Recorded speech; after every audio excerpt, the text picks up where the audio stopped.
He's real. I didn't believe it until he was standing in my living room. It was just after midnight, the kind of hour where the world feels like it's holding its breath. I'd left the curtains open because the streetlight outside throws a dull orange glow across the carpet, enough to keep the dark from feeling complete. I was half asleep on the couch, phone forgotten on my chest, when the air changed. Not colder, not warmer, just thicker. Like someone had opened a door to a place that smells of wet moss and freshly turned earth. I opened my eyes. He was there. Not a shadow. Not a trick of light.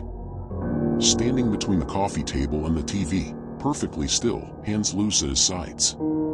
He looked exactly like the photos I'd seen 1,000 times, Marcus in his early 30s, before the fame wore him thinner.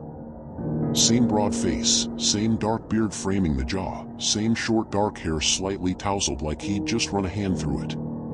Same quiet, almost gentle posture. A plain dark shirt, sleeves pushed up to the elbows. Jeans. Ordinary shoes. Real. Except the eyes. They were gone. Replaced with steady, burning white light. Not shining outward like headlights, more like the light was leaking from inside his skull, two perfect circles of cold radiance that made the rest of his face look carved from shadow. The glow didn't flicker. It didn't blink. It just existed, pulling every scrap of color from the room until the orange streetlight felt sick and dim. I couldn't breathe right. My chest locked up like someone had wrapped steel bands around my ribs.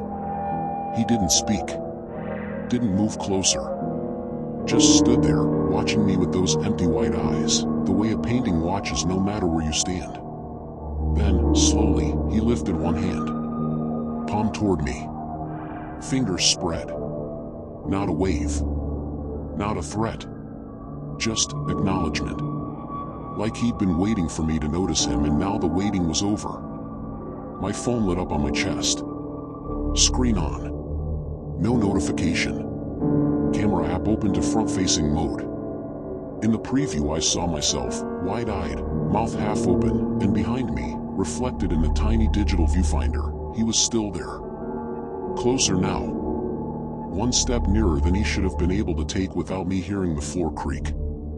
I threw the phone. It hit the wall, screen cracking, light dying. The room went dark except for those twin white points. They hadn't moved. But they were closer. I scrambled backward, couch cushions sliding under me, until my back hit the armrest. I kept expecting him to lunge, to reach, to do something horror movie violent. He didn't. He just tilted his head slightly, the same small, curious motion I'd seen in old interview clips, and then turned. Walked toward the hallway that leads to the bedrooms. Each step silent. No sound of shoes on carpet. No shadow stretching behind him. When he reached the doorway he paused. Looked back over his shoulder. The white eyes found mine one last time. Then he stepped into the dark and was gone. I sat there until the streetlight started to gray with dawn. The apartment was empty again. No footprints. No displaced air. Nothing out of place except my cracked phone on the floor and the faint smell of pine needles that shouldn't have been there. That was 3 weeks ago. Since then the signs keep appearing. A single cobblestone in the middle of my kitchen floor one morning, perfectly square, edges crisp like it had been chiseled yesterday. Scratched letters on the bathroom mirror after a shower, I'm still here. My old save files, ones I haven't touched in years, opening on their own when I boot the game. Worlds I never built. Massive stone tunnels under the spawn point. Torches placed in perfect straight lines leading nowhere. And always, in the distance, a figure that looks just like him. Watching. Waiting for me to look back. Last night I woke up because the bedroom door was open. I always close it.